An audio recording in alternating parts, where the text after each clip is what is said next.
Welcome, everybody. Come on in, get settled. We're at 5:59. 1 minute to go. Get comfy. Hopefully, you already are. I know my seasoned insiders are already getting ready to say hello. But if you are new to these events, please feel free in the chat to say hello. Tell us where you are coming from this evening. And after introductions, I'll do some shout outs. We're almost at 6. And then official pre-flight speech. All right, 6 o'clock. Here we are. Everybody, welcome to tonight's virtual house tour entitled Life in Old New York at the Merchants House Museum. We are very happy to have with us museum historian Annie Haddad, who will be leading us tonight. Super excited to have her here. I've put in the chat the link to the Merchants House Museum. And we will be putting in a link a little bit later on as to how you can help the Merchants House as well. We'll talk about that. But please give us a shout. For those of you who bought a ticket to be here tonight, we welcome you. Thank you for coming. Our insiders are here tonight for as little as $10 a month. They get access to all of this great virtual programming. Plus, now our in-person programming is starting up again if you're New York City or New York area based. And access to our full catalog of virtual tours and talks that we have been doing since the pandemic began. With that, let me say hello to a couple of people. Robin, hello. Good to see you. Janet, hello from Treasury Brooklyn. I know, Janet, it started out so pretty here today, and then it just turned very quickly. Jeffrey from the Upper West Side, good to see you. Richard, good to see you as well. Hopefully not raining in Hollywood, Florida. Cynthia from Baltimore. Rena from Los Angeles. Judy from Brooklyn. Patricia, hello. Nancy, hello from Tuckahoe. Joe, it's late in London. Yes, thank you for joining us, Joe. We were just talking about how it's a little late for our European folks. Lorraine, hola from Asheville. Susan, hello from Southampton, UK. Also late for you, thank you. Sue from Pittsburgh. And Mel from Long Island, Howie from New Jersey, Morbo from Delco, Morbo. I like it. Yes, it was. Oh, you were in the cemetery. I should have joined you, Janet. All right. Without further ado, please keep saying hello, but I'm going to turn it over to Annie, who is going to begin our presentation. Annie, go for it. Thank you so much, Justin and Nicole. And hello, everyone. Good evening. And I am so delighted to be here with you. Thanks so much for Untapped Cities to invite me. And I just am thrilled to be able to talk to you virtually about one of New York City's greatest treasures, the Merchants House Museum. This 1832 row house is located on 4th Street between Lafayette Place and the Bowery. And you know, it was once said of this house that it holds within itself the essence of a century. And in fact, it is New York City's only 19th century family house preserved intact inside and out. It tells the story of the domestic life of a wealthy merchant family and their 4 Irish servants from 1835 to 1865. Now, Joseph Brewster, pictured here, he was a hatter who dabbled in real estate, and he built the house on speculation in 1832. And actually, this house is the only survivor among a group of speculative row houses that were built on that block of 4th Street. Now, Brewster did not customize the house to his own taste. Rather, he built it to appeal to the wealthy who were buying houses in the area and who wanted houses that would display their wealth, their taste, and their sophistication and make a very impressive statement at the same time. Now, this house is what a prospective buyer was expecting to see in this neighborhood. The architectural details, the quality of the materials, and the floor plan were all very similar to other houses in the area. Now, because it was built in 1832, a time when house design was in transition, the house is a combination of 2 architectural styles. The exterior, which we're going to talk about first, is late Federal style with its Gibbs door surround, its iconic dormer windows, its peaked roof, and its elaborate fanlight. The stoop, which is flanked by large cast and wrought iron urn newels, looks like limestone, but it is actually made of Tuckahoe or Sing Sing marble. In its original state, you have to just imagine how it would have been gleaming like a white marble statue. It has sustained, however, nearly 100 years of New York weather, hence its appearance today. And we will discuss the style of the interior when we are on the parlor floor. Here is a close-up of this beautiful statement-making pair of newels. These were purely decorative, and imagine having that much money, being wealthy enough to afford these grand statement-making pieces just to show off your wealth. They were very, very expensive to make. Now, in 1935, 3 years after Joseph Brewster built the house, it was purchased by Seabury Treadwell, the gentleman on the left, for the hefty price of $18,000. Seabury had been born on Long Island in East Williston in 1780 and came to New York City sometime around 1800 to make his fortune. He was probably about 18 years old at the time. He followed several of his brothers who had come a few years earlier and who established themselves as merchants. Seabury opened up a hardware business on Pearl Street, which was where he was always located. The location changed several times through the years that he worked, but he was always on Pearl Street. And he went on to become one of the wealthiest New Yorkers of the period. He was an extremely astute and profit-making businessman. He became one of the merchant princes of New York City, and he sold metal imports from England, everything from nails and spoons and spittoons and cutlery to guns, shovels, and large cast steel pieces. During his working years, Seabury lived with his family on Day Street, right where the World Financial Center is today. And he retired at the age of 55. That's how successful he was, that he was able to retire at such a young age. And he moved with his wife, Eliza Parker Treadwell, whom he had married in 1820 in New York City. So he took Eliza and his 7 children, the oldest being Elizabeth Nichols on the upper left, and on the lower right, the youngest was Sarah, who was a baby at the time. Unfortunately, we have not been able to identify a picture of Sarah in our archives. But she was an infant when they moved. And then 5 years later, the big event, Gertrude Treadwell, their last child, was born in the house. So she was the only child of the Treadwells to actually be born in the 4th Street house. Gertrude never married. She lived her entire life in the house, and she died in 1933 at the age of 93. And the Treadwell family had lived in the house for nearly 100 years. Now, I call Gertrude the heroine of our story because out of a desire to keep things, quote, exactly the way Papa would have wanted it, unquote, Gertrude changed nothing. Hence, everything you see was due to Gertrude's reluctance to change. And boy, aren't we grateful to Gertrude Treadwell.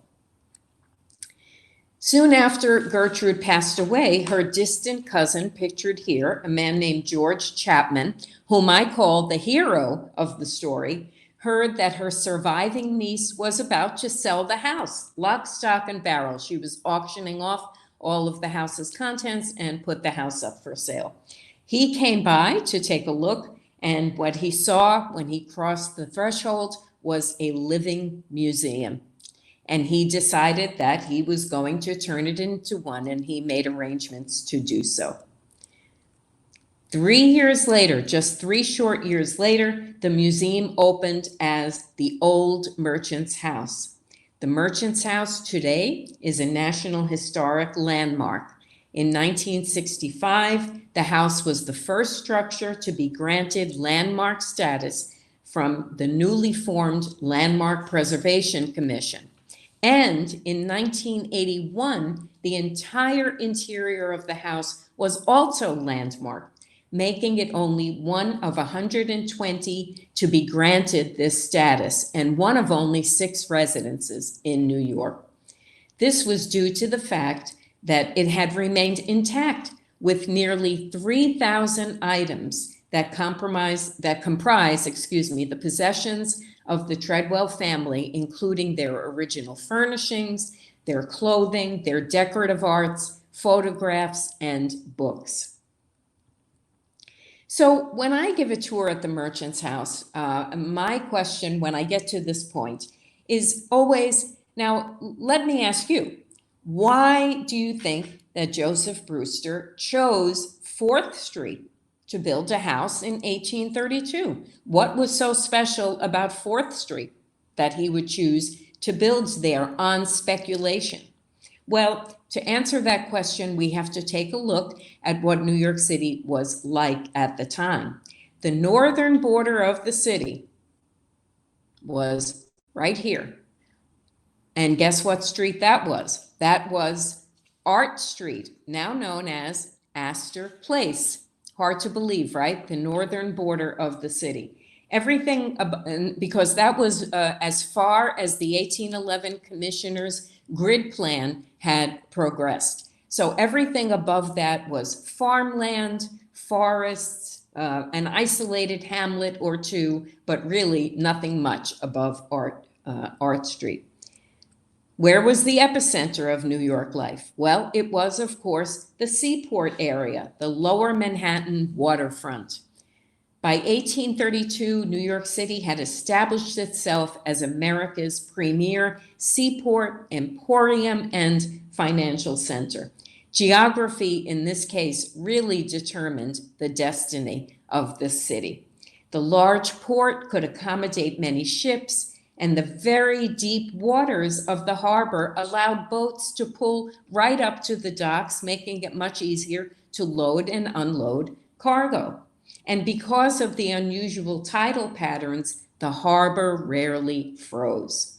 The steamboat, in addition, changed the tempo and the scale of the city's commercial life, as did the opening of the now famous Blackball Packet Line, which was, and that opened in 1817, which provided the first regularly scheduled voyages to and from Europe. I mean, every week or so, cargo or no cargo, the ships went. And that really revolutionized trade between New York and Europe. The event that really was really transformative for the New York City economy, however, was, of course, the opening of the Erie Canal in 1825. Goods were sent right up the Hudson and out the canal and to the rest of North America. And in exchange, many agricultural goods can now come from the America's heartland and go to New York and then to other ports outside of the United States. This completely galvanized banking and manufacturing in New York. And young men like Seabury Treadwell, who would make up this new merchants class, poured into New York City.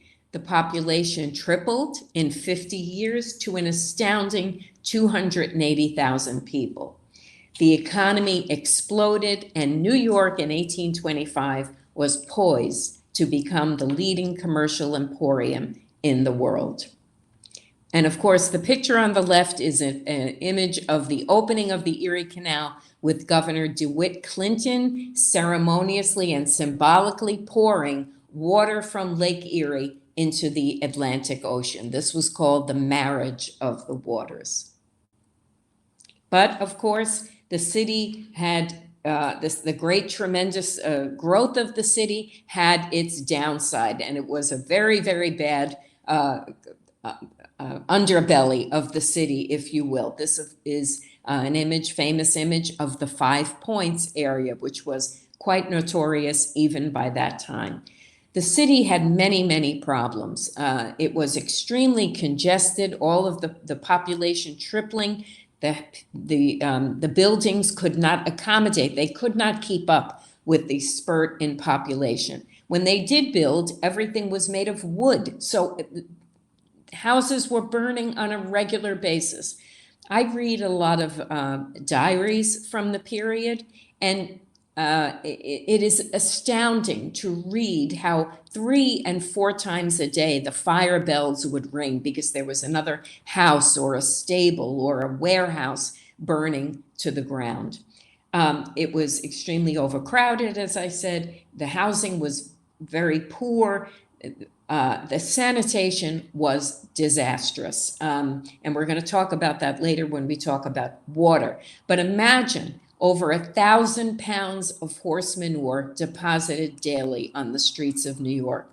The citizens of New York got so fed up, they called it, it's a funny name, but it's really apt, Corporation Pudding, because there was no Board of Health. The Board of Health was simply reactionary. It only responded every time there was an epidemic, and those were frequent, but it was a very reactionary board. There was no sanitation department. So people would walk out into layers and layers of mud and excrement in the street, not to mention how the privies were overflowing on a regular basis. So human waste was added to that. And also there was no garbage collection, of course, so people would throw their garbage into the street. Also imagine over 3,000 wild pigs roaming the streets at will. The pigs were looked upon as being very helpful because they ate the garbage, but they also were very filthy. So that is what New York looked like in Lower Manhattan at the time, where it was so crowded and so congested. So the wealthy, I mean, how do you think wealthy people like John Jacob Astor would feel about living in that situation? Well, they wouldn't tolerate it. So they wanted to get out, and the only place they could go was north. So they started to progress first up Broadway. Lower Broadway was at one point a very residential, lovely street, and they made their way up to get further and further away from those harsh living conditions in Lower Manhattan. So this spot indicates where Brewster built his house, right on 4th Street, right in the middle of this hot new area that became the elite Bond Street area.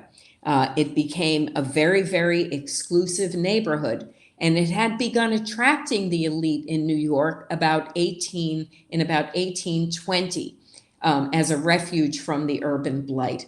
Now, the borders of the area were Arch Street to the north, Bleecker to the south, Broadway to the east, to the west, and Bowery to the east. You could see it there in red. And John Jacob Astor owned a lot of land up here, and he opened up Lafayette Place. At the time, Lafayette Place only went from Astor to Great Jones. It was a very short street, but boy, was it a very she street. And one of the reasons is because he leased some of the land on Lafayette Place to a builder who built the wonderful, still standing, thank heavens, Colonnade Row, also known as LaGrange Terrace. And that was built in 1833. And that was a very elegant stretch of 9 row houses. 4, sadly, only 4 are standing. That's better than none, I suppose. They are fronted with huge Corinthian columns, and those row houses were sold for $30,000 a piece in 1832, and they attracted many, many famous people who lived in those homes. So there was this tremendous demand for housing, and builders couldn't work fast enough to get these to meet the demand. And as you can see from the image of Bond Street on the right, that they all looked alike. And why is that, you may ask? They all looked alike because builders used architectural pattern books. These are books that were created by architects in which they laid out the plans for their buildings. And they became, the style became very popular, so they were just replicated. And, apocryphal, I'm sure, but there was a joke that, you would go into a lovely parlor and make paying a call, and you would have to remind yourselves whose home you were in because all of the homes looked so much alike, both in the exterior and in their interior style. And this on the bottom right is the advertisement that Seabury Treadwell answered in 1835 when he retired and moved up to this area. And note that it says that it is replete with every convenient. I love that. A little typo should say every convenience. And we will see what those conveniences are as we go through the house. Now, of course, time, New Yorkers wait for no one. Time marches on and New Yorkers march on. And they kept going after a certain period when the Bond Street area became very commercial. The wealthy simply followed, the business people simply followed their wealthy clients north. So the wealthy kept going. They went to Gramercy Park, they went to Fifth Avenue. So Bond Street area really deteriorated. This is a much later picture of 1918, but I think you get the idea. For some reason that we will never know, the Treadwells never left. They decided to remain, and for that we are eternally grateful.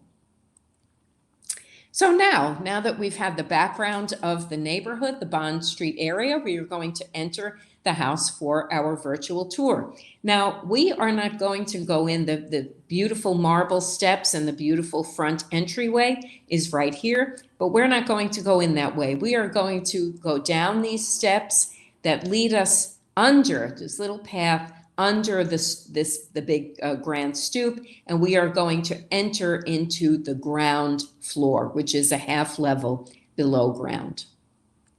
So this is the doorway that we just came through. And this doorway, this entrance, by the way, was used by the servants and by the family, actually. The Treadwells came and went this way. The grand marble stairs that you saw earlier were reserved for company.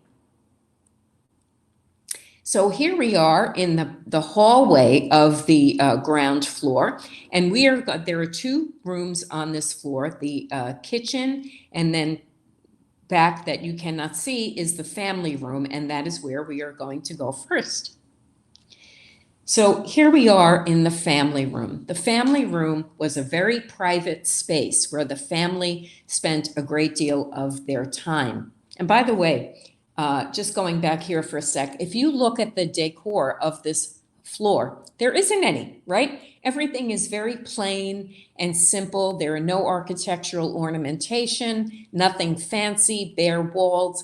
That is because no one ever came down here except the family and the servants. When I give this tour, I always liken it to visiting the theater, because if you are here to see a show, right? The show is upstairs on the parlor floor, and all the hard work that goes on to make that fabulous show that you are going to see takes place on the ground floor. So now we will go into the family room, and this also is a very simple room, nothing fancy, private space, and this is where the family spent a great deal of their time because it was in close proximity to the kitchen. And also it was a half level below ground, so it would be much warmer in the winter and much cooler in the summer. And they did all the things in this room that we would do in our den or living room, perhaps. The children would play here. The children would do their homework here. Mr. Treadwell might lay on the couch and read Harper's Weekly. Mrs. Treadwell might interview a prospective servant here, or she might meet with her cook here to plan the week's meals. But the one thing that was different about the use of this room than we are used to now when we think of a den is that this is where the family took their meals regularly. This was a very common use of the family room during this period of time. You see this lovely drop leaf table. This can open up, of course, and the chairs would be pulled around and the family would dine. Now, at one point in the early 1850s, there were 18 people living in this house. So I imagine that the family may have eaten in shifts. Of course, that includes the 4 servants. The servants did not eat with them, of course.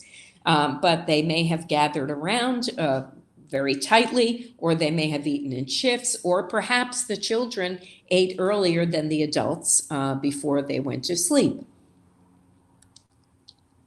Now, the one clue that we have that really confirms that the family took their meals in this room is the presence of this plate warmer.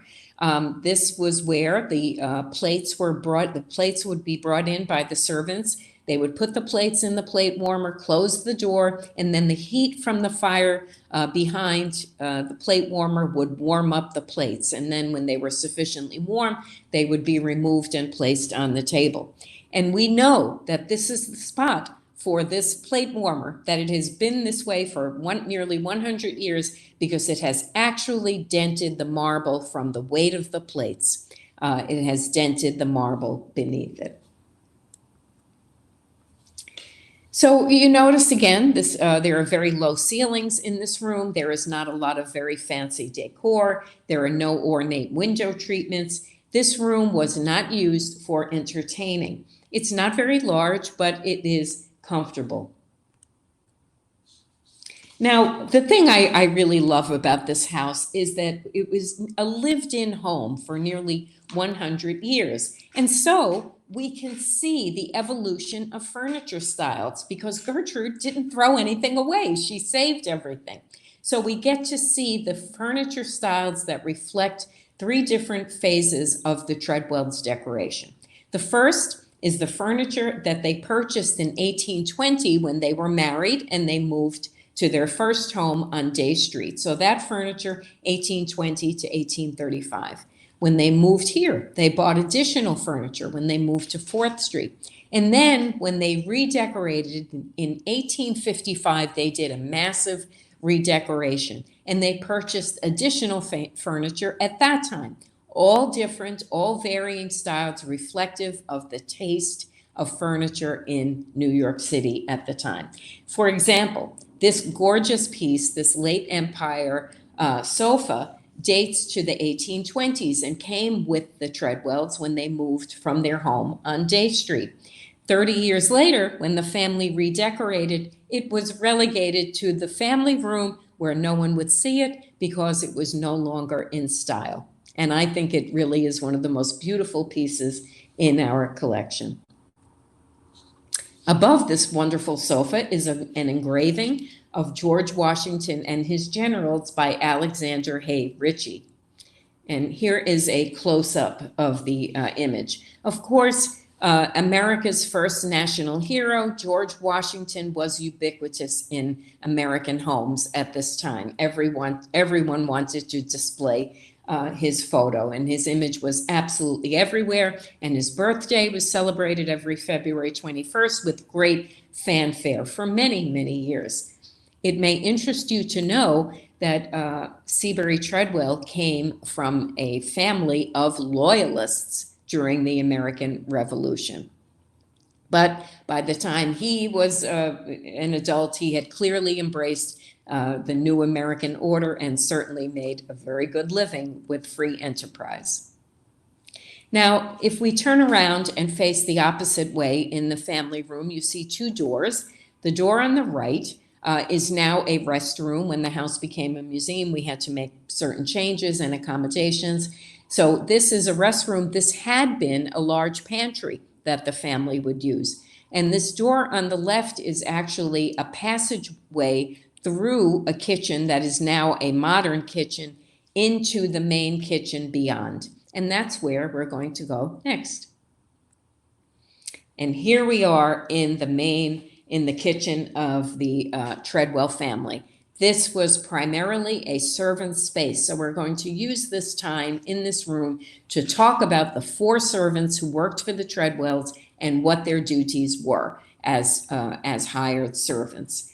The federal census tells us that's done every 10 years, and then the New York State census, done every 5 years, tells us that from 1835 to the end of the 19th century, there were 4 servants, almost always Irish, 4 women working for the Treadwell family.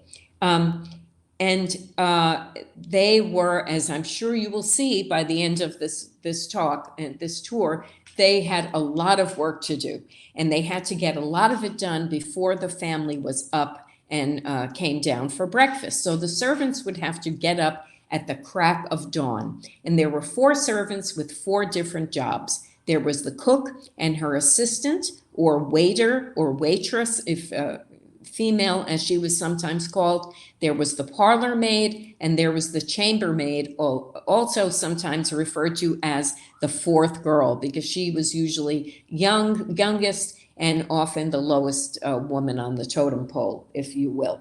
So they had to get up super early and be down here at the crack of dawn. And the first thing the cook would do upon entering this dark, probably cold kitchen would be to light the beehive oven. It's called a beehive because the interior looks like a beehive. And this is lit, it's lined rather with a particular type of brick that I understand gets very, very hot. This would be lit with wood. The wood would burn down to ash. When the wood had all burned down to ash, it would be swept. It's hard to see here, but this is a receptacle that goes down to a bin at the bottom, and that is where the ash would go. And then you would see the bricks would be bright, bright red, and the cook would then put the bread in. The bread required the highest temperature. It had to be very, very hot. Bread was a very, very important, bread baking was very important for the cook. Lots of bread consumed by families during this period. So that's what would get done first in the morning. And then she would get to her cooking for the day at this. Originally, we had an open hearth here. You could see the brace, and this would be where the cook would prepare simple meals, like plain American fare, like soups and stews and roasts and things like that. But technology, a brand new technology came into existence in the early part of the 19th century, the new coal oven technology. This was really totally changed, totally revolutionized cooking in the early 19th century. It completely replaced hearth cooking. As you can see, they put the stove right into the hearth, into the fireplace, because they would no longer need the fireplace. Coal oven cooking had a lot of advantages. First of all, the cook could better regulate by moving the coals and shifting the coals around inside. She could better regulate the heat of the various foods that she was cooking. And she could cook a variety of foods simultaneously. And this was very advantageous and something Mrs. Treadwell clearly wanted, because they were giving big dinner parties and they didn't want to just prepare the soups and the stews and the roasts. Mrs. Treadwell was probably reading all those new cookbooks, trying to teach her cook how to make much fancier meals. And you needed all of these burners in order to do that, to have a number of dishes going simultaneously. By the way, this table is original. Did I mention that most of the furniture is original to the house, and this is their original kitchen table. You might notice right here, it's hard to see, there's a knife sharpener down there. Very, very useful. So here we have a close-up of the stove. And then here, and you can see it in relation to the beehive oven. Beehive oven here, coal stove to the right. And this coal stove, although it was wonderful for Mrs. Treadwell, it was one of the banes of existence for the servants, because can you imagine having to clean this on a daily basis? I mean, very time consuming, many, many hours of really elbow grease applied to cleaning the stove. And then they had to blacken it. It's frequently, depending on how often it was used, and it was used a great deal. They had to polish it up so that it would shine. Now, once the bread and the other baked goods came out of the beehive oven, they would be placed into this pie safe. As you can see, it is lined with tin, studded with holes to allow for ventilation and to keep the baked goods fresh. Now, I want you to look very closely at the legs, the bottom of the legs of these pie safe. You'll see that they are discolored. They look a little lighter than the wood. That is because these were typically resting in dishes of water that had been treated with a poison to keep out the vermin. So it was not just little children's hands that you wanted to keep out of the pies, it was the roaches and the rodents as well. And there were plenty in that time.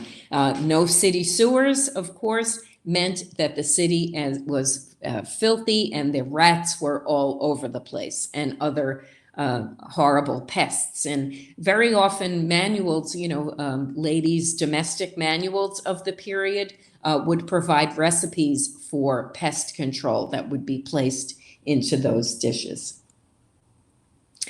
And then the cook and her assistant, it's hard to believe that the cook would have to do this, but once a week, usually on Monday, and it may take 2 days depending on the size of the family, the cook and her assistant would have to do the laundry. So they would soak, you see the 2 tubs within the one big tub. This is soapstone. They would soak the clothes, then they would wash them thoroughly, then blue them, they might have to be bleached, and then they would be wrung out.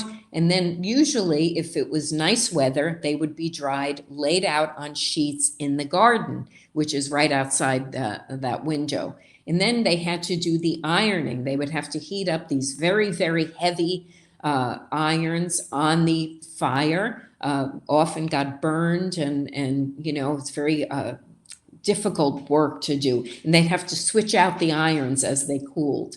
And then they would have to iron all of that. So that all of that probably took a good couple of days to manage all of those chores. And this brings me to the water situation in New York. Never a good thing in the 19th century. Typically, poor New York City residents had to rely on the street corner wells that were scattered about the city. That water was terribly, terribly contaminated. Originally, it came from the Collect Pond, and I'm sure those of you who know about New York City history know that the Collect Pond was a dung heap because it was so contaminated by the slaughterhouses and the tanneries and all the waste, human and otherwise, just deposited there. So poor people had no recourse but to go to these wells to get their water. And that's why this is called Death's Dispensary, because what did they get besides water? They got terrible diseases. And that is why New York City had so many epidemics, one after the other: yellow fever, typhoid, cholera through the years. Just it was really awful. The Treadwells, however, did not have to worry about that because they were wealthy enough to afford a house that had one of those modern conveniences, and that was this 4,000-gallon cistern that sits in the backyard. This collected rainwater that came down from the eaves of the house, down wooden pipes into the cistern, and it was actually pumped into the kitchen. So they actually had relatively clean rainwater. But would they drink this water? Absolutely not. The Treadwells were wealthy enough so that they only had to use this water for cleaning and for bathing because it wasn't ingested. But for drinking and for cooking, they used water that they purchased. Water would be delivered in these massive wooden barrels. And they, again, were wealthy enough to be able to afford that. It wasn't until 1842 and the opening of the big Croton Reservoir, where the New York Public Library main branch is today on 5th Avenue and 42nd Street, that all of New York was able to have a system where they could get clean water. And the Treadwells could also afford to purchase an icebox, which poor people could not. And they even had ice delivered. The icebox, the ice would come from upstate. It would be harvested upstate, just like the water, and would come down on big barges and would be delivered to the house and placed in the icebox. Now, the parlor maid, that takes care of the cook and her assistant. The parlor maid had a number of duties. She was responsible for, her most important job was to heat the house. And this is our stairway down into the cellar. And the parlor maid made many trips up and down these stairs because she would have to take this bucket and go down into the cellar where the big coal chute was. And this is a picture of the coal chute taken from outside the house. Shows you how the coal was delivered by a cart, would just dump all the coal into this one area of the cellar. And she would have to climb. I think we counted once, it was over 90 steps with this heavy bucket of coal. We always challenge our visitors to lift that bucket and tell us if you can climb all of those steps. And imagine carrying that and the ash bucket, as well as her rags and everything else, in order to light the 7 fireplaces in the house. And if it was a cold winter's day, she might have to do that 2 or 3 times just to keep the house sufficiently warm. So she was constantly, all of the servants were constantly going up and down on inclement days with inclement weather. The laundry that the cook did would have to be lugged all the way up to the top floor where it would be dried. There were clotheslines up there. So there was a lot of up and down, carrying very, very heavy things. And so you had to be relatively young and you had to be healthy to be able to do a job like this. You had to be strong. Here are one of the coal scuttles that the servants would have to fill. Typically, they stood right by each fireplace.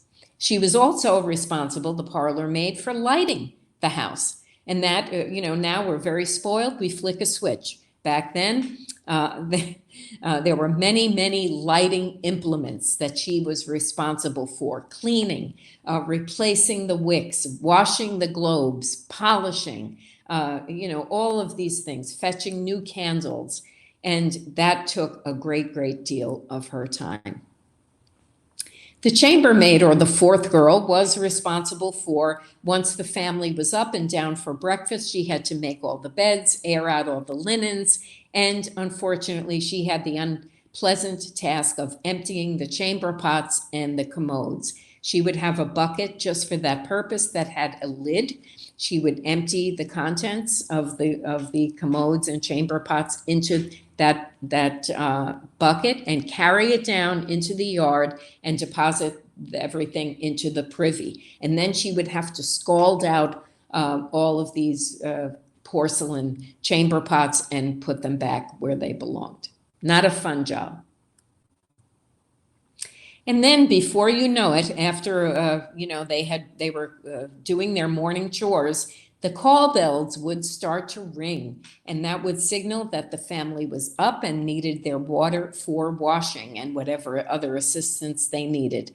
These are the original bells. They still work. It is a very simple pulley system, and what makes them useful for servants is that you didn't have to know how to read or write to know where you were needed. You can see they are not labeled.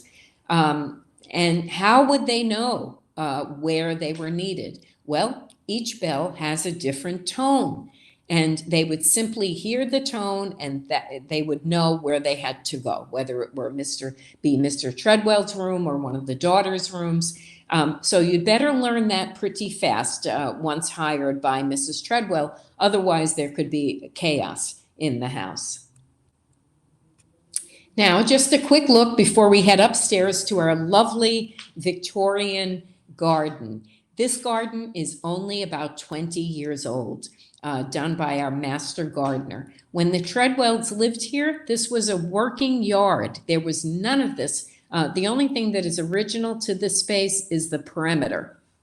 And this was all just grass. As I mentioned, the servants probably dried the linens out here. They might sit out here to do some of their chores. There used to be, back in the day, the alley out here on the other side of this fence was level with this. The grade was the same as the garden, but that changed. But originally there was a gate there, and that is where deliveries would come. The servants would go out and fetch whatever was being delivered. And I suspect that the family did not spend a lot of time out here for refreshment, relaxation, is because right back here in this back right-hand corner is where the privy was. Now, after everything I've told you about New York privies, I don't think you'd want to sit out here either on a hot day. One could just imagine the aromas that would waft up from this garden. So now we are leaving the ground floor and we are going to go up these stairs right onto the parlor floor. And we are going to walk down the long hallway and go into the vestibule. And here is the long hallway that we are walking down. And here we are in the vestibule. So this would be, we call this space the jewel box. And if you are a visitor to the Treadwell home for the first time, this is the first thing that you would see. This is the first part of the interior of the house that you would be able to see. And therefore, it had to be really, really statement making. It had to knock your socks off. And we call it the jewel box because it does just that. And what you are seeing here as you cross the threshold is the newest architectural style of the period, Greek Revival. This is classic Greek Revival style. This sets the stage for the rest of the home's interior. And it is speaking to you. It is telling you that you have entered the home of a wealthy family with exquisite taste. Note the fabulous ceiling medallion of acanthus leaf, which was a typical Greek Revival motif, the wonderful moldings, the beautiful fan light, and note it looks like marble, doesn't it? It is plaster work painted with a turkey feather to resemble marble. This is, it was very expensive to do this. Sure, they could have afforded marble, but this would be even more of a statement saying that you knew the latest expensive techniques to decorate with which to decorate your home. And by the way, every single bit of ornate, of the architectural detail, all of the moldings that you are seeing in this house were created off-site by a master artisan and then installed in the house after the house was built. And now we enter the glorious front parlor, full Greek Revival style. And you see how different this is from the family room that we were in downstairs, night and day. This is, again, very statement making about their wealth and the quality of the furniture and all of the ornaments that decorated the home. And this also informs you how you are expected to behave. Now, when we talk about Greek Revival style, we mean balance and symmetry in all things, meaning that if you see one thing, you are bound to see its reflection somewhere else. So here we have very cleverly put the front parlor and the rear parlor side by side for you so you can actually see how identical they are. So we have identical pier mirrors. We have identical windows on either side of the pier mirrors. We have identical ceiling medallions and gasoliers in both rooms. We have ionic columns framing both of the rooms. Ionic columns, of course, being a very typical Greek Revival motif. It's a fabulous screen right here. And these rooms are separated by mahogany pocket doors. Also, in each room are identical fireplaces. And note the motif of the ionic columns that mirrors the ionic columns in the rooms. And there are two doors in the rear parlor, and there are two doors in the front parlor. But because of the need for symmetry, you had to have equal numbers of doors. So this door, which on the other side of this is the vestibule, this is what we call a dummy door or a false door. And that was put there purely to have symmetry between the two rooms. And now I ask you to look up and look at the fabulous ornate architectural detail. We have the beautiful moldings and the stunning cornices. Here's a close-up.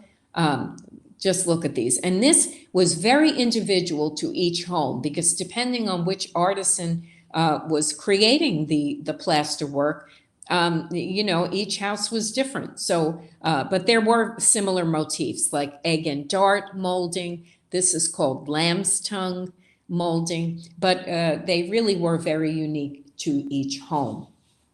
These, by the way, are 13.5-foot ceilings on this floor.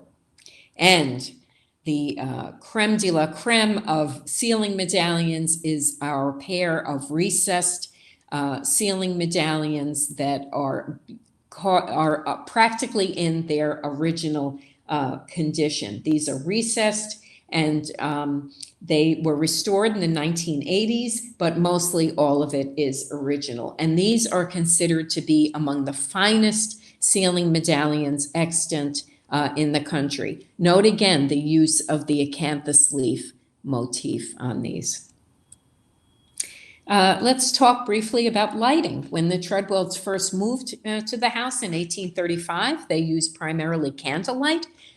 Candles flicker, however, and they are really not very bright, although they are romantic and makes your skin look very pretty. But then with the advent of the whale oil industry, people started using oil lamps, and the Treadwells purchased this beautiful set of argand lamps, which provide 10 times the power of candlelight. And note the prisms surrounding it, and the prisms are made to reflect the light even more. So you can imagine if a woman is in this room with a jewel-toned dress, how beautifully the light would bounce off of those dresses.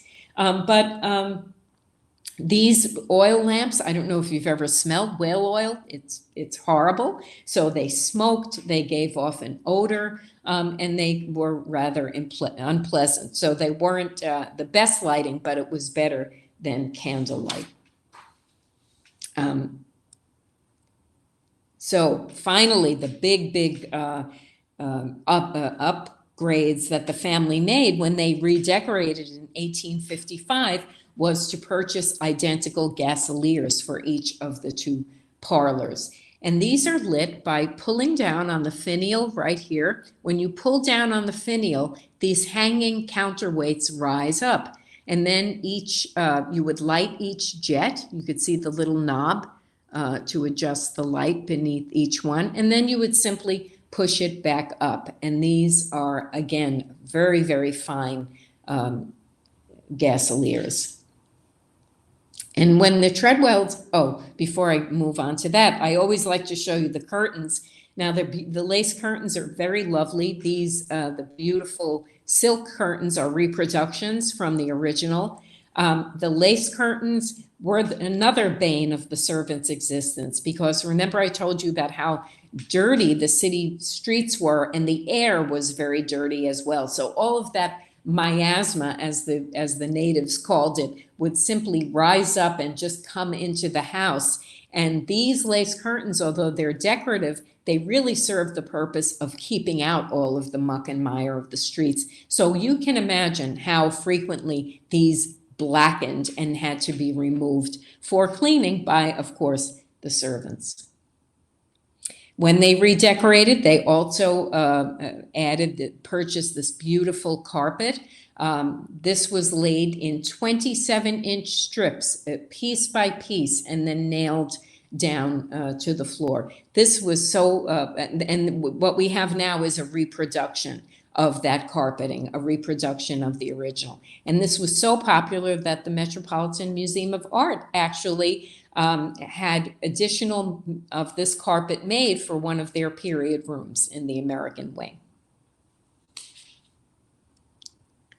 And also, when they redecorated in 1855, they purchased this set of the newest furniture style, Rococo Revival. This has been recovered, but it matches the original color. And this, again, is, you can see, actually, I don't know if I mentioned that before, but the furniture is on casters, which means that it could be easily moved about for entertainment purposes. And they did entertain, we know from diaries, a great deal. They had in this room, they were called sociables, which was the term for a party. And on a regular basis, this was where Mrs. Treadwell did her receiving in the elaborate ritual known as ceremonial calling. Here you see her calling card on the right. This was a way for women who were members of the elite class that lived in this neighborhood to maintain their tight social network and fulfill their social, keep up their social connections and fulfill their obligations, and also to keep out the riffraff from the neighborhood. Mrs. Treadwell would be at home receiving. Of course, she could elect to not receive, and if the maid, parlor maid, answered the bell, that was one of the jobs of the parlor maid, by the way, to answer the doorbell. If she said, Mrs. Treadwell is not at home, you, as a visitor, would understand that she is simply not receiving. She may very well be at home, but she was not receiving. Women typically received once a week for a certain number of hours a day, and it was usually a specified hour, like from 2 to 4 on Wednesdays. Once Mrs. Treadwell received, she was obliged to return that call within a week. If she didn't, she would most likely be written off by the neighbor unless there was a very good reason. There are books written about this social custom. It had so many rules that you really had to, when you came out into society, you really had to learn all of these rules. When they entertained, their fabulous 1842 Nuns and Fishers 1846 Nuns and Fishers pianoforte, which is really like the Cadillac of pianofortes, very expensive. That would have been the highlight of their entertaining. They would have little dances, or they would hire a singer, or perhaps one of the daughters would sing. We know that the daughters played piano, some of them anyway, because we have their music books, and playing an instrument, like typically it was the piano, could have been the harp or the guitar, were part of a young woman's finishing. In addition to art and painting and drawing and learning a language, you had to learn how to play an instrument so that you could be received into society. On the wall in the front parlor are your host and hostess, Seabury and Eliza Treadwell. These were painted in the early 1870s. Seabury had already passed away, so his was taken from a daguerreotype. And now we are going to go through those mahogany pocket doors and into the rear parlor.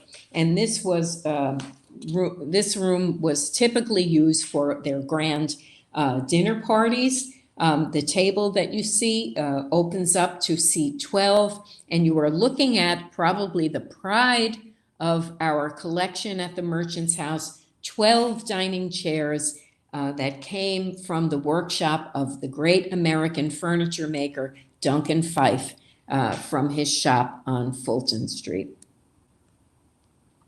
An example of another furniture style that was sort of transitional between the late Empire of the sofa that you saw downstairs and the Rococo in the front parlor was this plain style furniture. And an example of that is this horsehair sofa and the pier table. There are matching pier tables on either side of the fireplace. These were purchased when the Treadwells moved into the house in 1835.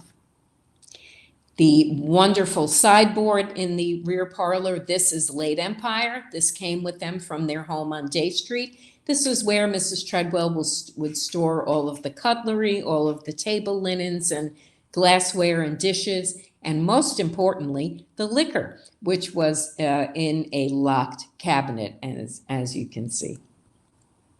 Here's a painting that resembles probably what a dinner party at the Treadwells looked like in that period. You can see the chairs. They actually are very similar to the Duncan Phyfe chairs in our collection.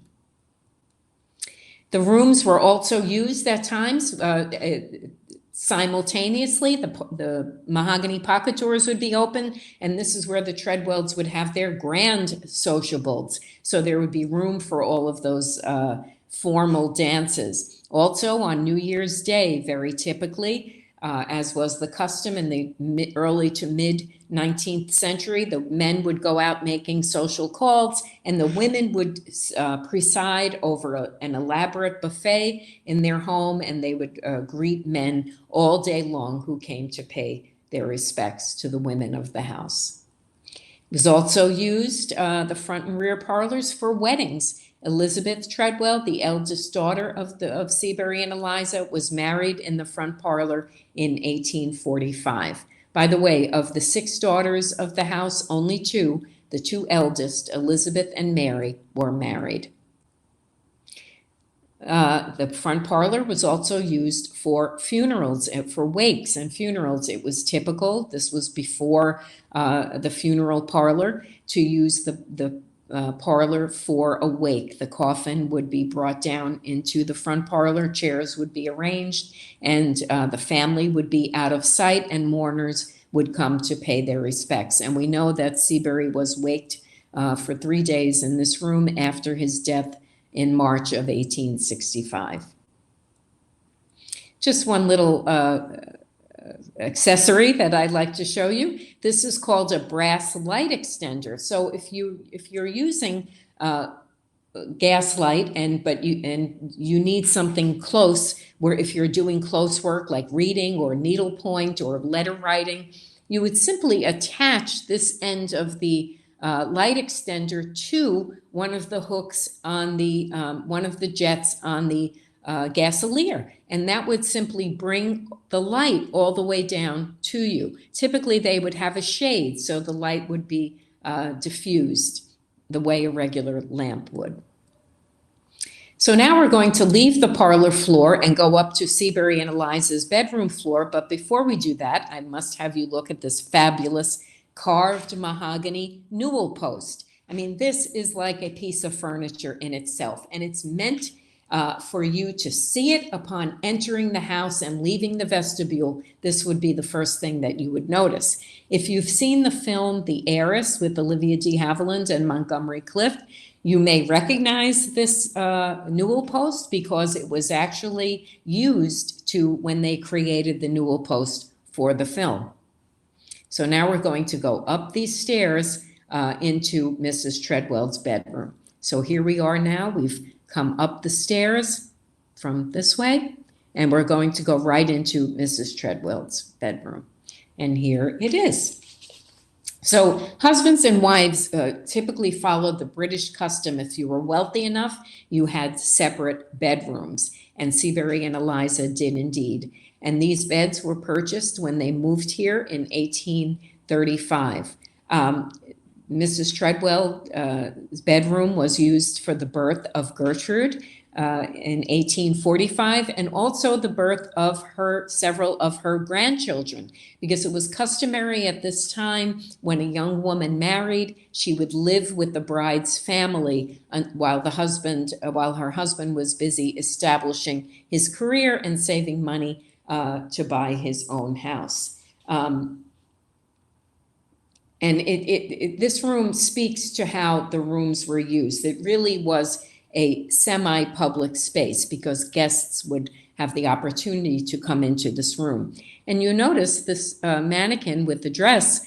This is one of the 39 dresses that were owned by the Treadwell women that we still have in the collection, and they are just fabulous. We have a master conservator who works on them to restore them so that they can be exhibited on a rotating basis. Mrs. Treadwell might, if you were a good friend of hers, she might welcome you to join her to have lunch at this drop leaf table. You notice that the floors are bare. They never would have been. There was carpeting in all of the bedrooms, and we are currently researching the appropriate floor covering for this room. There also in this room is a little bed that was used by the children when they were ill. The children's slept upstairs. So of course, when they were ill, they would be brought down to isolate them, to quarantine them from the rest of their siblings. And this way, Mrs. Treadwell could keep a close eye on her ill child. And of course, illness among childhood diseases were just rampant back in those days. And it really is miraculous that all of the Treadwell children lived to adulthood. This bed was also used by relatives who came to stay. Back then, if you had family traveling, say if Seabury's family wanted to come from Long Island, they would not just come for a few hours. They would come for a few weeks because traveling was so, the journeys took much longer, of course, back then than they do now.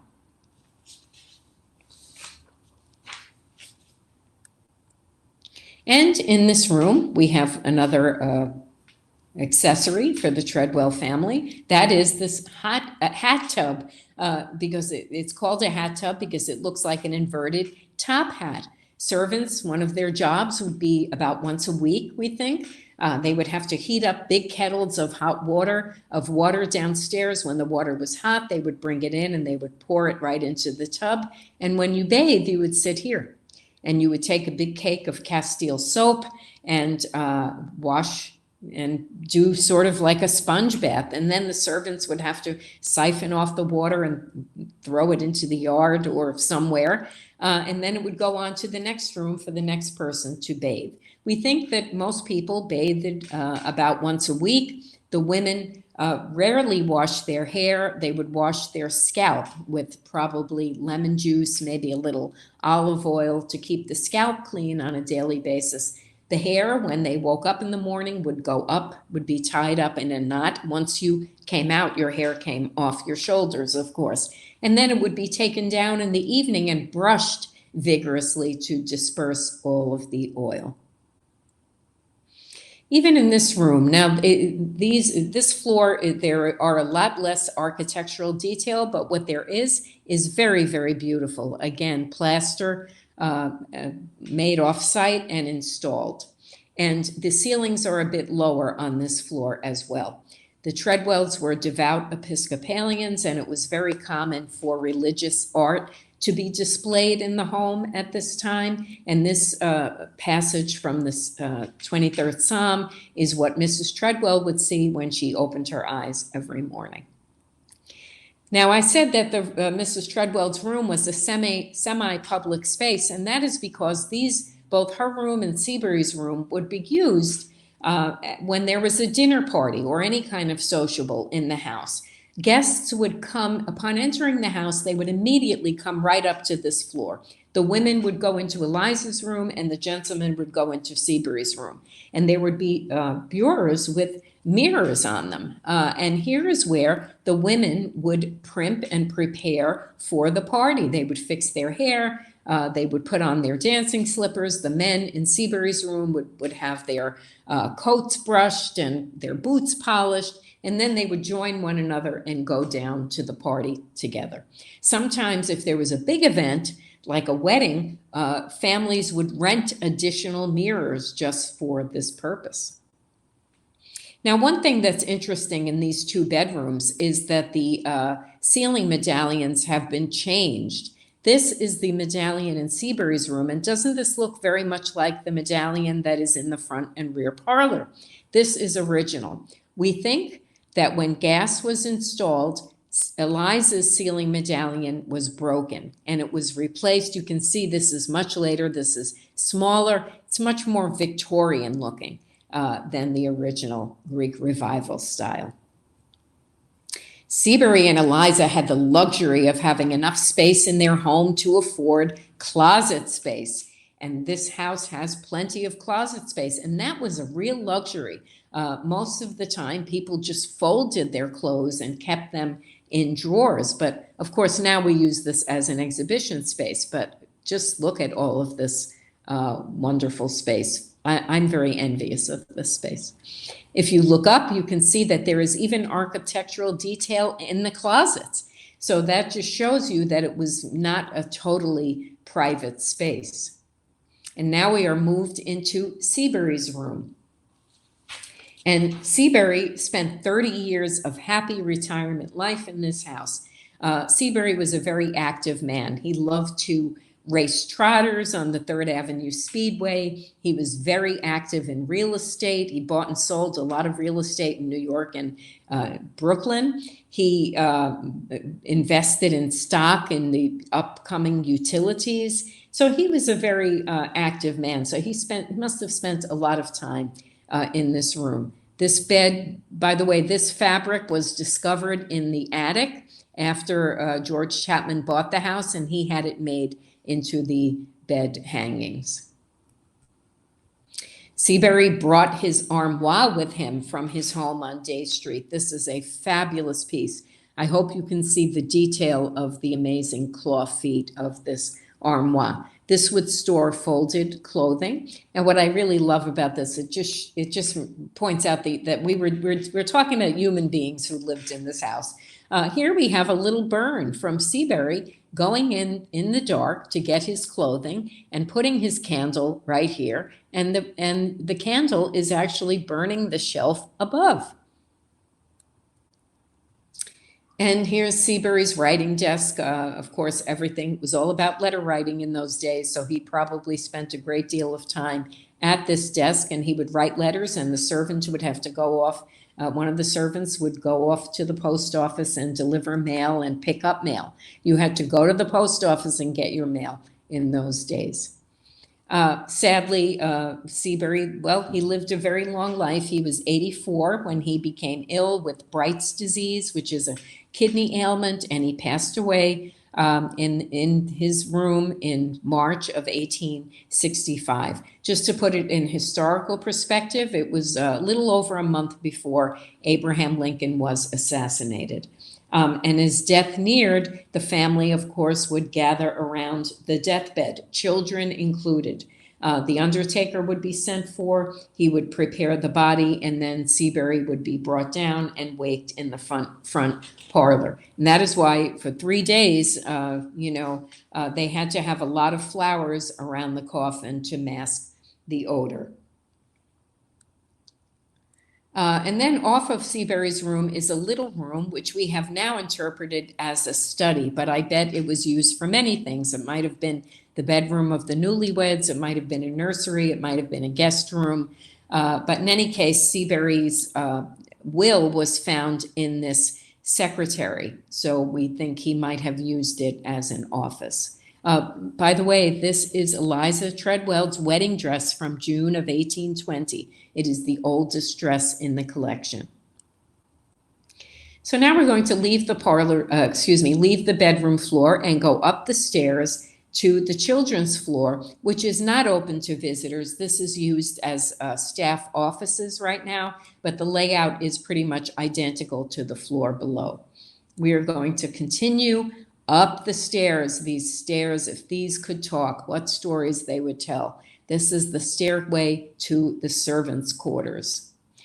Now here we are in the servants' quarters, and just to show you the layout, there are 4 rooms on this floor surrounding a big work area. There would have been a big table here, and this is where the servants would have sat to do their letter writing when they had a chance, ironing, perhaps, sewing, all the things that they needed to do when they were not actually on duty. So this is the room that we have interpreted as the servant's bed, one of the servant's bedrooms, and we're going to step into that right now.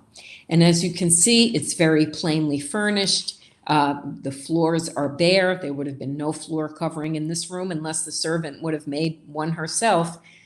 Metal beds to keep out the vermin. There is a coal stove in the room, but there wasn't one for the first 10 years of the home's existence. So you can imagine how bitterly cold it is up here in the winter. The furniture is cast-offs from the family. You see the chamber pot, the wash basin, all very, very simply furnished. It was the great Irish potato famine that sent millions of young Irish men and women, but especially women, to this country looking for work so they could send money back to their family who was starving to death in Ireland. The famine, 1845 to 1850 or thereabouts. The only records that we have of our servants for the Treadwells are the census records. And here you can see this was the 1855 New York State Census. 4 servants: Anne Clark, Bridget Murphy, Mary James, and Mary Smith. Turnover was very, very rapid, very frequent, because there were no contracts. You could be hired or fired at will. And you could quit at will, too. And very often servants did that because there was a better job elsewhere or someone was offering them more money. This was actually a very good job for these new Irish immigrants because they had a safe room to sleep in. They got their meals. It was a clean room. They were paid about $3 or $4 a month on average, but they had very little overhead. So they managed to save their money, and save they did. They sent millions of dollars home to Ireland to help their families or to pay for their families' passage to America. And I'm sure after what I've told you about their duties, you can see what a very vigorous, laborious job it was. And of course, the servants faced a tremendous amount of prejudice.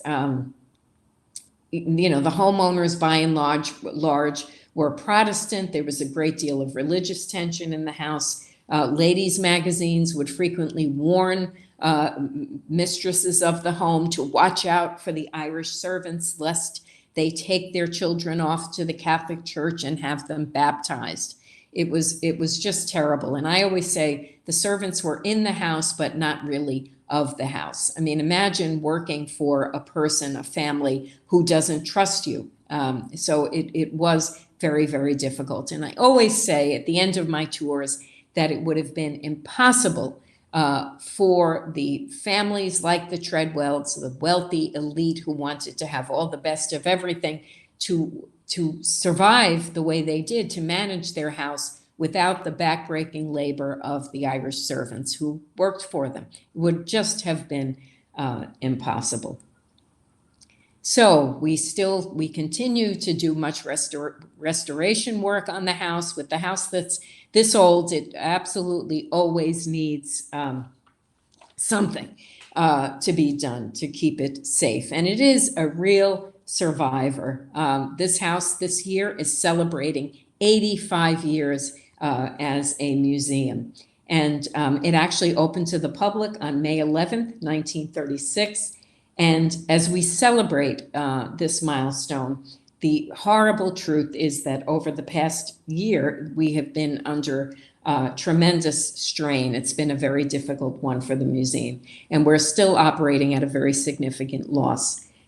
Additionally, as many of you know, we hope, for the last 9 years, we've been battling development next door, development that is guaranteed to cause irreversible structural damage to the landmark building. So there is sadly still a very long and expensive fight ahead of us. So if you are able, we ask you to please consider making a donation or becoming a member of the Merchants House. We really cannot do it without the support of all of our friends. And it never means more than it does today.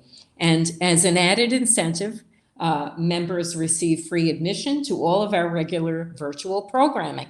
So please visit our website, www.merchantshouse.org, to learn more about our house and how you can donate or support the house. And I thank you very, very much for joining me this evening. I hope you enjoyed it. Thank you, Annie. So incredibly thorough. I mean, we walked through every room in the house. That was amazing. Thank you very much. Nicole just put that link to support in the chat, so please do. Fabulous. supporting. And actually, I think the question, I'm going to go right to the questions. Okay. Because we have quite a few. Jeffrey said, has a decision been made regarding the lot just east of the house, which I think is what we've been talking about. No, the house east of the house is a big open space where the water, God, I forget what the water tablet, is that what it's called? I can't Table? remember. Table. Water Thank you very Yeah. much. I had one of Yep. those things. That is owned by the city, and they are okay. promising a park, but that's all we know at this point. This has been going on for years and years.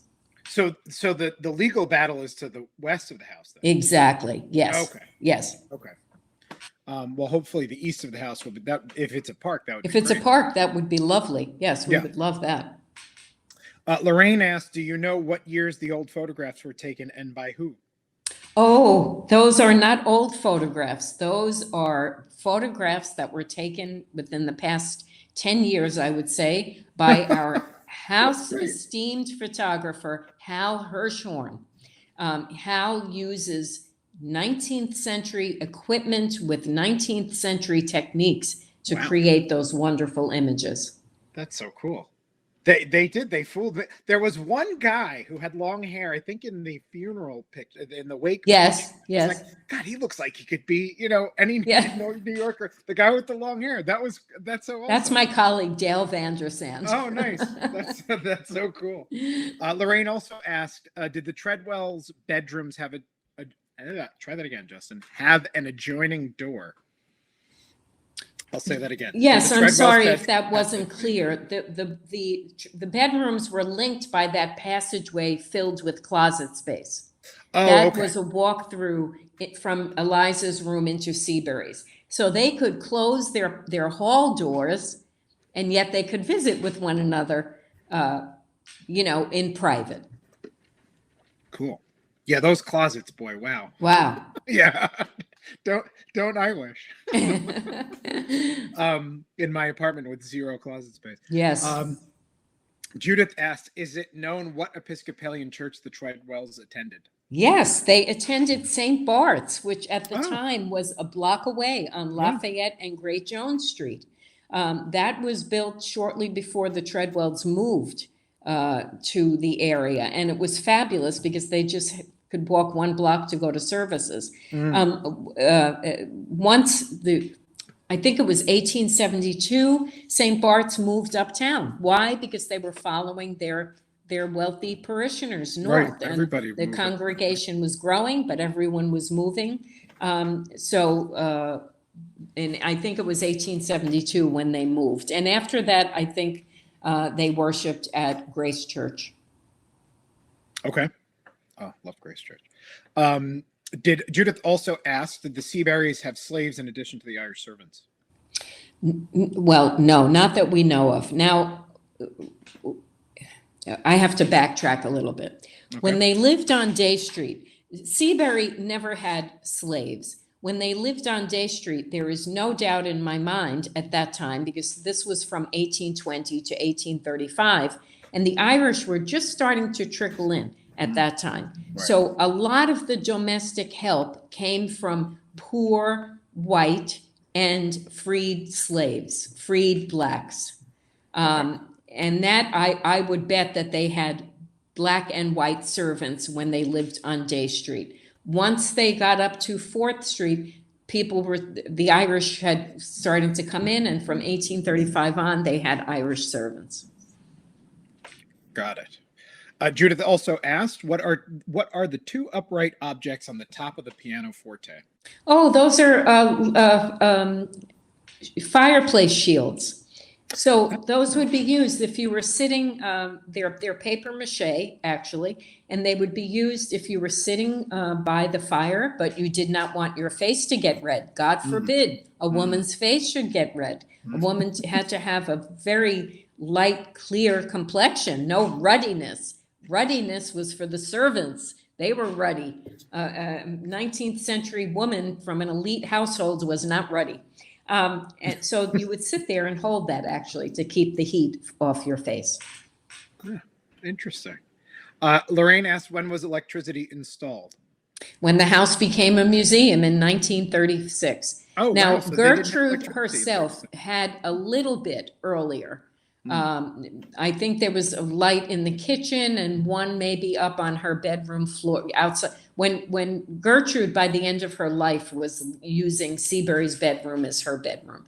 And I think there was a little bit of there certainly was no heat. When Gertrude died, she was still using the fireplace for heat. Wow. Yeah. Judith asks, is there a function to the medallions other than decorative? No, well, I mean, the ceiling medallions are recessed, and that is really interesting because the fact that they are recessed means that there had to be, when the house was built, there had to have been accommodations for that. So they knew that they were going to put recessed medallions in, but the idea was that the gas smoke would go, I mean, the gasolier smoke would go right up into, they sort of acted like vents. Lorraine asked this question, I think, right before you started talking about the chamber pots, but I'll ask it. When did their bathrooms, or when did they have bathrooms on the inside? I guess originally chamber pots, of course, and did they ever have outhouses? But I think you thoroughly explained the chamber. The privy was the outhouses, yes. Yeah. They did have, sometime in the 1860s, a tub and toilet was installed outside of Seabury and Eliza's bedroom. Okay. And that was there when, George Chapman he took away things that he wanted to keep the house focused on the period from 1835 to 1865. Mm-hmm. So he took out things that were at that time or maybe later. There also was a dumbwaiter in the house that had been installed once the women started to eat upstairs. Once the family started to eat upstairs, he took that out. So, yeah. Interesting. Yeah, and I believe the flush toilet became more accessible to New Yorkers in the 1880s. I think that was becoming... Right, correct. Yeah. All right, Joanna asked, what kind of hours did the servants work? Did they ever get time off? So the servants were basically on call 24/7. They usually got Thursday evenings off and half the day on Sunday so that they could attend Mass. And they always, it was just this unwritten rule, they got off on St. Patrick's Day. But there's a call bell at the top. You couldn't see it in the picture of the servants' floor. There's a call bell at the top of the steps going up to the servants' floor, meaning that if a family member needed you in the middle of the night, for example, if someone became ill and the doctor had to be sent for, because by the way, when you were that rich, the doctor came to you. You didn't go to the doctor. The doctor, people only went to the doctor if they needed charity. So if somebody needed the doctor at 3 a.m., the bell would ring and the servant would have to go. Pete asked, what was the origin of the name Art Street that became Astor Place? I have no idea. Don't know the answer to that one. I'm sure you could find out, though. Go to New York City Necrology, and you'll find the answer to that. Oh, that is a great resource. And also, yes. We're doing the names in New York, Pete. That might be something we could bring up next week with names in New York. Yeah. Howard, asks, was Seabury Treadwell any relation to the first Episcopal bishop in America, Samuel Seabury? But I believe that's a last name. I was waiting for someone to ask that question. Yes, indeedy. As a matter of fact, hold on. There he is. There he is. Samuel Seabury. Actually, I have a whole talk that I give about this man. What an amazing life. But yes, Seabury was named after him. He was Seabury's uncle. Wow, that's so neat. And I always think it's so interesting, so ironic that in the family room there is a portrait of this portrait of Samuel Seabury on the opposite wall or adjacent wall to George Washington. Because he was the biggest loyalist of all times. I mean, he was really, and he got into a lot of trouble, but that's another whole story. But yes, Seabury Treadwell's uncle. We might have to have you back for that talk. Okay. I'd be very interested. Judith, and this was the first question, and then a couple came through, and then we will wrap it up. Is Eliza wearing morning clothes in that photo? So I think this was early. Yes.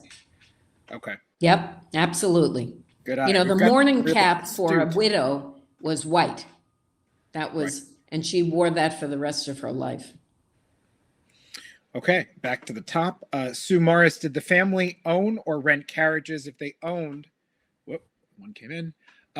Were there additional property to accommodate a stable and carriage house, or did they use public stabling? They did not own a carriage. They rented carriages. We have records from Seabury Treadwell's ledger book. Incomplete, but we have enough to get the idea about some things. And he would always list carriage hire. They never had a footman. So they must have had one person, and it was always the same person that he would just send a servant off to fetch when he needed a carriage. The Treadwells also had an 800-acre farm in Rumson, New Jersey, that Seabury bought in 1832 after the big cholera epidemic, because he realized that he had to get his family out every summer. Like anybody who was wealthy, and it's just like today, you know, you get out in the summer, because if the city stinks in January, imagine what it smells like in July. So true. You know, it was just dreadful. So they would go there every summer and spend the summers there. And there they had a farm, you know, their big farm, and they had all sorts of equipment and all of that there. Yes. Mm. Yep, still trendy today to leave the city. Yep. And also look at the precursor to Uber. Just go get a carriage. You took the carriage down to the boat, you know, and you got the boat to go. go to Rumson. That's how it worked. Laura asked, there was a second set of stairs from the top servants' floor. Could you talk about the stairs the servants could use? There are no servant stairs in the house. There's no back staircase. The servants use the same staircase that the Treadwells use to go up and down, at least if that's what she's asking. And that presented a whole host of problems for the servants, because could you imagine if you're carrying a full chamber pot down the stairs and you run into Seabury Treadwell? They would not be happy with that. So the servants really had to coordinate their activity around the comings and goings of the family, because the staircase is not wide. You know, you can't have two people going up, and it's one person, especially when you think about the dresses they're wearing and all of that. So that made it very tricky for the servants, not having a back staircase. Yeah, and incredibly narrow. They were very narrow. Yeah. Howie also asks, who occupied the house in the period around 1900 to 1910? My great-grandparents lived with my grandfather at 368 Bowery in 1905, which is on the corner of Bowery and 4th. Howie also said that he has a friend who is related to the Seabury family. Oh, we'd love to meet them. I'm always looking to meet relatives, so please have them email me. Yeah. What was the question? Who lived in the house? Who lived in the house in the period around 1900 to 1910? Gertrude and her two surviving sisters who were unmarried. Gertrude died in 1933. One sister died in 1907 and another one in 1909. So Gertrude was alone in that house for over 25 years. Wow. Yeah. I mean, she had caretakers, you know, but basically it was just Gertrude. Yeah. And then Richard Roth asked, where did they park the horse and the carriage? But we didn't have one. That they just took cabs. That's right. Like any good New Yorker. Howie says thank you. And so with that, at 7:32, we will wrap up Q&A. Thank you very much for these great questions, Annie. Thank you. Thank you. Spot on. Really, really wonderful presentation. Thank you. And you are getting a lot of praise in the chat. Oh, fantastic presentation. Thank you so much. I'm so glad. I do hope when, you know, we're back in normal times, that you all come visit for a real live tour. I can't wait to get back. Yeah, totally. I think we're all missing the in-person experience, and also you guys so closely attached to spaces and homes all, we've heard this from, the Mars Jamel docent Sure, work with, sure. and they just want to get back to the We home. just want to get back. Yeah. And you will. I think we're getting to that We're point getting there. very soon. So I thank you all very much for attending. And again, Annie, thank you for this wonderful Thank you. presentation. Really, my pleasure. Thank you, everyone. Thanks, Justin. And please click that link to support the Merchants House as they are coming through the pandemic and also battling this new building on their west side. Now, insiders and those of you joining us today, to this coming week, we have programming coming up on Tuesday. This is an insider only event at noon. We are getting a preview inside 145 Central Park North, which will be fun. That's a live stream tour. Wednesday on April 21st at 5 p.m., a members only viewing of the 3 immersive art installations at Pioneer Works. So that's an in-person event for insiders. And on Thursday, April 22nd, we are back for everyone with the Names of New York with author Joshua Jelly Shapiro and filmmaker Astrid Taylor, who are going to be talking about all of how New York got some of its most iconic names and the naming of New York throughout history. So we hope that you will join us there. Nicole has provided the link for ticketing at Fair Harbor. If you're not an insider, insiders get to join us for free. And also, if you would like to become an insider and you aren't, please join the fold. Nicole has already put the membership link in the chat. You can use the code join us in all caps to get a month free to check us out. We're a fun-loving group, so come on and join us for just try us out. We'd love to have you. Thank you very much again, Annie. Thank you, all of you who attended, asked great questions. This was a great way to spend the evening. Stay well. Annie, any final thoughts before we wrap up tonight? No, I would just say that if anyone has any questions for me specifically that you think of, or any other comments, please email me at ann@merchantshouse.org. I'd love to hear your thoughts. Great. Or answer any other questions. Perfect. And we'll put that in the chat. Nicole, you're just so good. She's already and the chat, remember, you will get a recording of this in a couple of minutes, and the chat will still be active, and you'll be able to access all the information. Oh, wonderful. There. Nicole asked Ann with an E. No. ANN. ANN. All right. So that's good. So what we have up there works. Have a good night, everybody. Thank you. Thank so you. much. Bye, everyone. See you on 4th Street. Yeah. Good night.